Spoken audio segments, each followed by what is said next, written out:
we've got 6 grandkids. And they love us. They adore us. They love all of y'all too.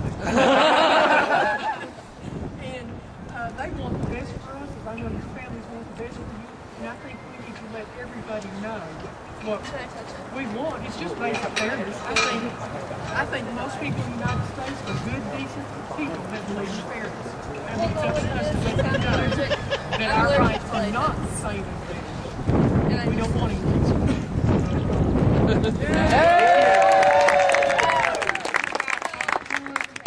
Two of our grandchildren are under 18. If something happened to their mom, what would they be? Thank you.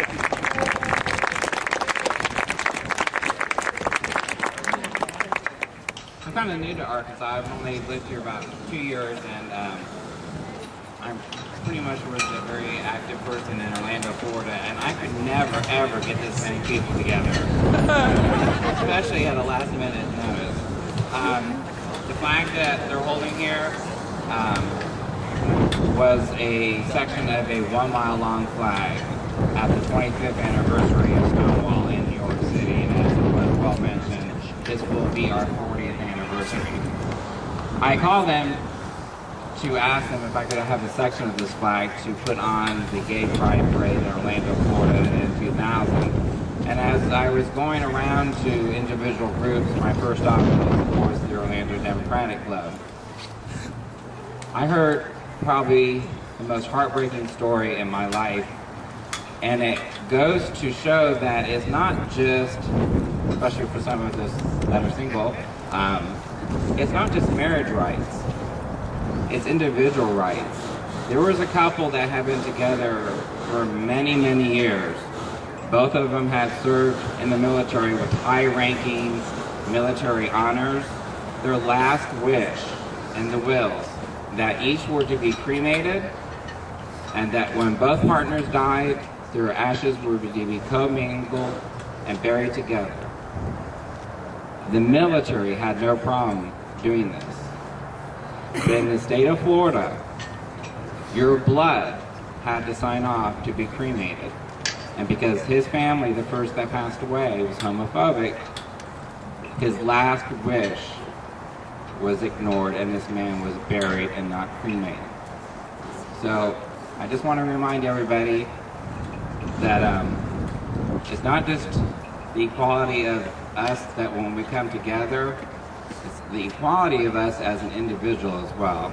So don't forget about our individual rights as well. And I'm so proud of you today.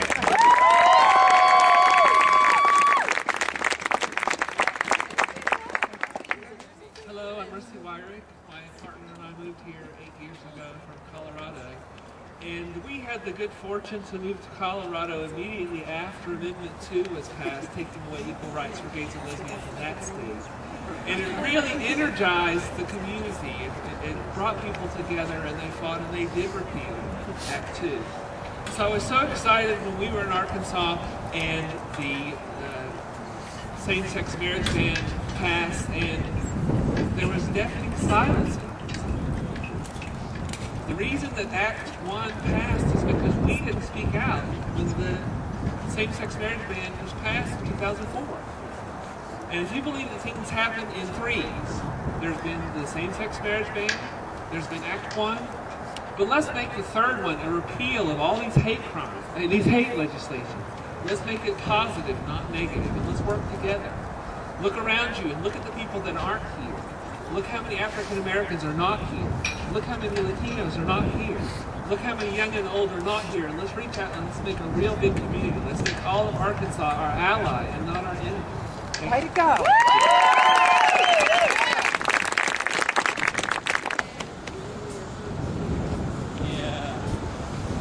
Good afternoon. My name is Sarah Scanlon. I grew up in a little town north of here called Jonesboro. Yeah, it's a little town north of here. I left Jonesboro when I was 25. And what I learned outside of Arkansas is that hate doesn't exist everywhere. There are people that stand together on issues everywhere. And that we can do that here in Arkansas. This crowd is beautiful. The fact that we have young and old, and we do have black and white, and we do have people of color who are actually coming out and standing in an effort to have equality for everybody. That's beautiful. Straight, gay, it doesn't matter. You wouldn't have seen this when I was a kid, and I'm glad to be able to stand here today with my wife. We married in California in July. And no proposition is going to change that. The fact of the matter is that we win when we live our lives openly and fully without fear of who we are. We win. The Jimmy Foxes of the world don't want us to see that. They want control over how we live our lives. So I'm glad to see people here today willing to step forward and out of comfort, out of their box of protectiveness, and make a stand against hate, because that is exactly what you're doing whether or not you recognize it. And you should applaud yourself and feel good about that. The challenge is keeping it going.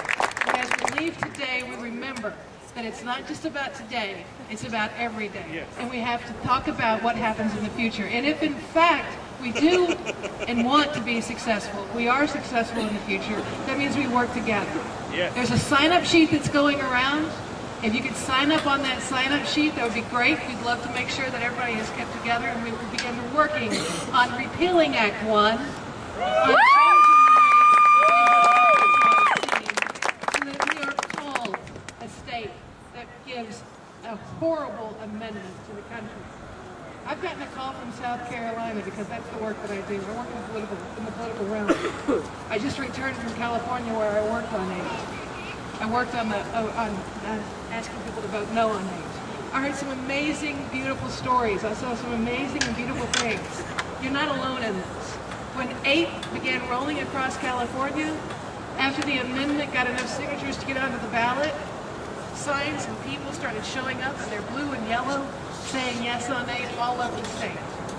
They'd stand on the side of the road, they'd wave their signs, they'd yell about the fact that AIDS was necessary to save their families.